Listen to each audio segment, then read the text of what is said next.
I didn't find out that I was autistic until this year at the age of 27, and I knew that I was different, and I was told that I was different, or there was something wrong with me for most of my life, including childhood. So I want to talk in this video about some of the things that I now realise was autism, that at the time was either dismissed or made me feel like I was crazy, or was missed because I was not the typical white boy male who loves trains. From as young as I can remember, I always struggled with friendship and big groups of people. I remember even in primary school, I didn't have a large group of friends, and I, even that young, felt left out or felt like I didn't fit in.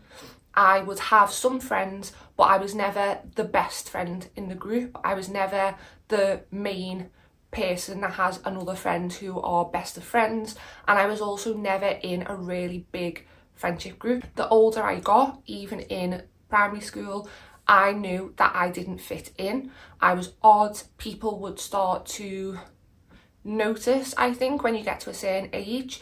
Granted, in a lot of this, it didn't help that I was in a toxic and abusive household, so that also added to that. So I think that also kind of masked it for people.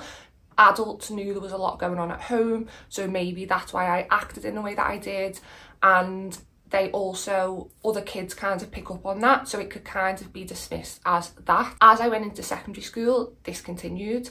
I unfortunately was only one of two people that came from my primary school to my secondary school, and I deeply remember the day that the girl that had come with me, we had been travelling together in her mum's car because my mum didn't drive, and it was said that she was going to start getting the bus, so they didn't really need me to be going with her anymore a few weeks in, and we really stopped being friends because she straight away managed to find a friendship group. I did not, and looking back, I imagine it probably wasn't really her fault. I imagine you don't want to be friends with the girl that might potentially be bullied or not have any friends, but I remember that hurt, and it's not the only time that I was ever told maybe we shouldn't be friends anymore. Not because I'd done anything, but because I had a terrible time in school. In around year 9, year 10, there was another girl who'd said those exact words: I don't think we should be friends anymore because you are bullied, and I kind of don't want to be, and I've got my own friendship group now. And it hurts, but I was just confused. I didn't understand why nobody wanted to be friends with me like that. Why could I not keep friends? Why was it that whenever I was in a group friendship, I always felt like I was on the edge, or I was just tagging along? And I really struggled with that. Not as much now, but I still don't have a large group of friends. The friends that I do have understand me, and there's not many of them. And the ones that don't understand me, unfortunately, prior to where I am today, I ended up getting taken advantage of, which is again common for autistic people, but I didn't know I was autistic. I also struggled from a young age with mental health problems, which is a very common thing in autistic people. I struggled with depression, I struggled with life attempts, I struggled with SH, I struggled with eating disorders, I struggled with OCD, I struggled with severe anxiety, social anxiety. If there was a mental health issue, I struggled with it. I spent the majority of my young childhood life in and out of children mental health facilities, programs, therapists, counsellors, psychiatrists, and it was hard, but nobody recognised autism. And this is a problem because girls especially struggle to get autistic diagnoses until they are much older, if ever. And this is because we base what people's view of autism is on the very old, very outdated standards of boys and the very typical traits of somebody with autism, and what they find in women especially is that they tend to mask for as long as possible, which means hide their symptoms or act like they are other people to fit in, because especially in society, women are told a lot to be nice, be polite, just get on with it. And so women kind of take that in, even as autistic people, and then we just try and emulate what we find around us so that we don't cause a fuss. But that in itself is dangerous to autistic people's health, and that is something that then leads to burnout, which is something that we'll talk about in a minute. But I struggled with all the mental health problems. I struggled with sensory issues, but that wasn't noticed at the time. I would cry over certain clothing that I had to wear. I wouldn't want to wear it. I couldn't sit on our couches that we had when we were kids, and I can remember having my legs always and my elbows, and it makes me feel a bit uncomfortable now, wrapped in a dressing gown, completely covering, because if my feet or my elbows touched the material on the couch, I couldn't cope. It makes me feel uncomfortable now. I had a certain place on the couch that I would have to sit on, and if I didn't sit on it, I would have a meltdown. And when you're growing up with siblings who want to annoy you and they don't understand why you're making such a fuss, especially when it's your younger sibling, and why is my older sibling crying and screaming over a seat, I'm going to wind them up, which is completely normal for siblings, but that was something that really stressed me out. I also didn't like when people slept in places they shouldn't sleep.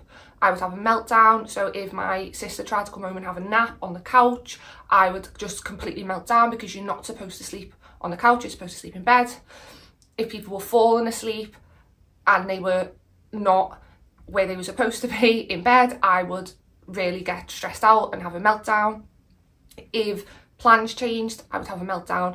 If we were ever going out to a social event, a party, a family gathering, before any of those events, I would have a meltdown, and then I would get in trouble for being annoying or ruining things or causing a fuss or being dramatic. These were meltdowns, but at the time they were just seen as being naughty or not doing what I was supposed to be doing, or being normal, as normal, quote unquote. I also struggled a lot with what was acceptable to talk about with people, which I still do now. I would be very open, and the problem with this is that I would be open to the wrong people who could take advantage or only wanted to know the things that I was talking about to laugh at me or to talk about me behind my back. I would also talk about things. I had a very strong obsession with Harry Potter. Harry Potter still means a lot to me. It got me through a lot, but it was my special interest, and even in secondary school I would talk and talk and talk and talk and talk about it. The people around me either thought I was super weird, they didn't care, or it was an opportunity to again laugh at me. But I couldn't read the room. Don't talk about this in secondary school, or these people aren't your friends. I would just talk, and I didn't understand why I shouldn't. I would say things that I shouldn't probably have said. I would confide in other people that I shouldn't have confided in, and this is something I still struggle with now. I will talk about things to people and be open to people that maybe I shouldn't be, or I will talk about something that might make someone feel uncomfortable, but I don't really like. At social gatherings or parties, I will talk about, I can bring up my trauma, I can bring up a horrific incident that I seen on the news that I found interesting, and other people are just trying to have a drink and enjoy themselves. Sometimes I say things differently or strangely than other people. I'm listing off a lot, I know right now, but I am trying to just put out there all of the different struggles that somebody can have that might not be picked up, because like I said, everybody shows autism in a different way, but people's idea is what they see on the TV. I would struggle with going to appointments, with new things, talking to new people. Another thing that I found that I struggled with, that I know now to be autistic burnout, was getting to a certain point, whether that was in school, in a new job, and then it becoming too much. So I would start each school year with the intention of it going to be great, not amazing, because like I said, I didn't really have friends and I hated school, but I would think, this is a fresh start, I'm going to be good. I would be in for a few weeks and then it would just get too much. I was off a lot as a child. Granted, I was ill for different things as well, but for mental health, I was off a lot. It was seen as just depression, but I realise now it was just complete burnout, and this continued into adult life. I would start a job and I would have the intention of being the best, because I had to be the best. I had to show them that I was the best. I would struggle at first because it's a lot. I'm nervous, I'm socially awkward, and it's overwhelming. But then I would get to a point where I was good at the job, I was doing everything I was supposed to be, I was flying high, and then it would just come crashing down, and then I would be off. I would be calling in sick. I would not be able to get out of bed.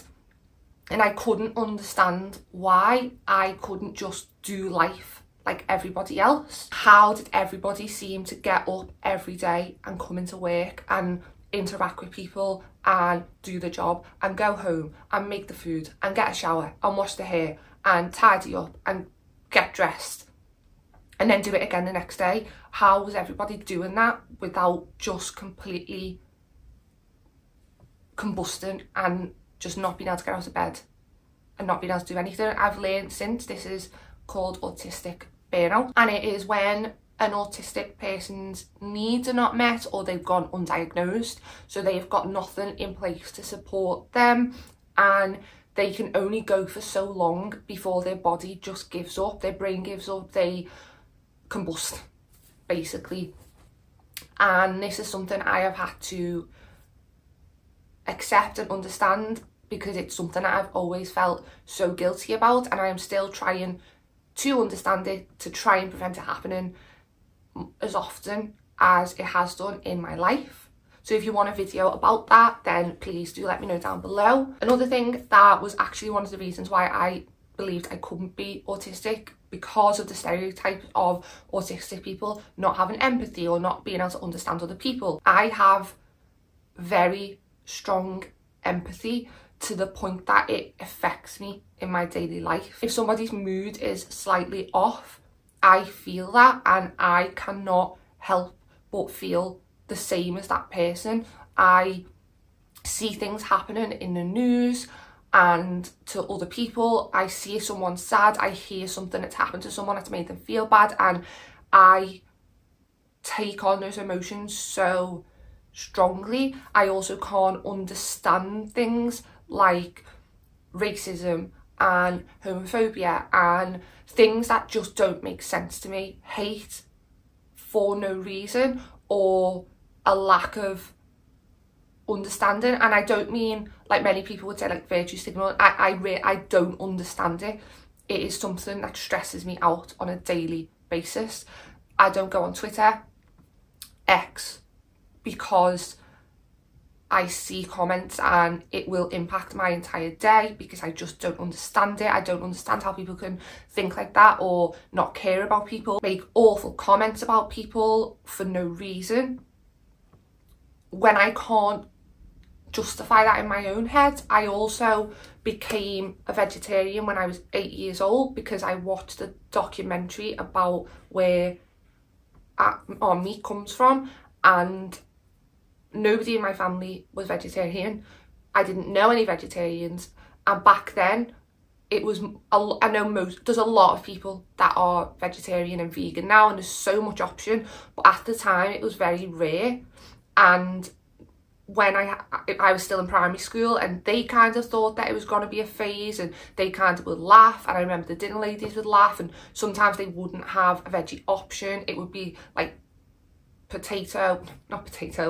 be like sausage or fish, And I would tell them I couldn't eat that, and they would laugh and say, well, it's all you've got, which would never happen now. And obviously I wouldn't eat the sausage or the fish, and then I wouldn't be able to go out to play.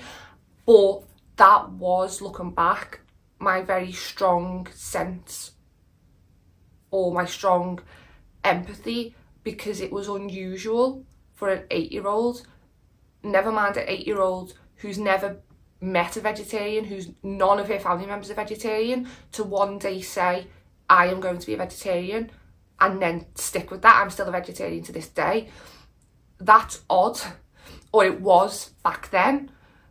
But again, it was just seen as a bit strange, or, oh, just Molly being Molly, even Molly being awkward.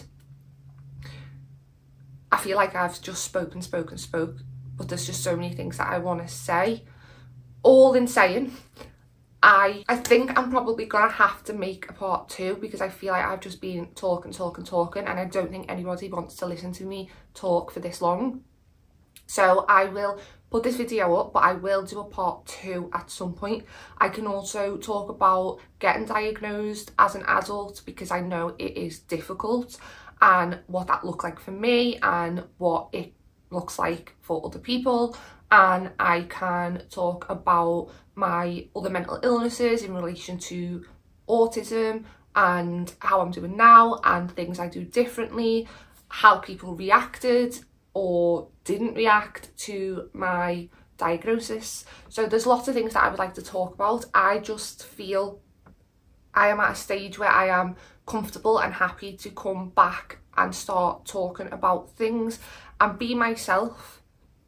I feel more able to be myself, but I'm still finding out who myself is, because I've spent so long trying to be someone else, or be anyone but myself, or fit in, if that makes sense.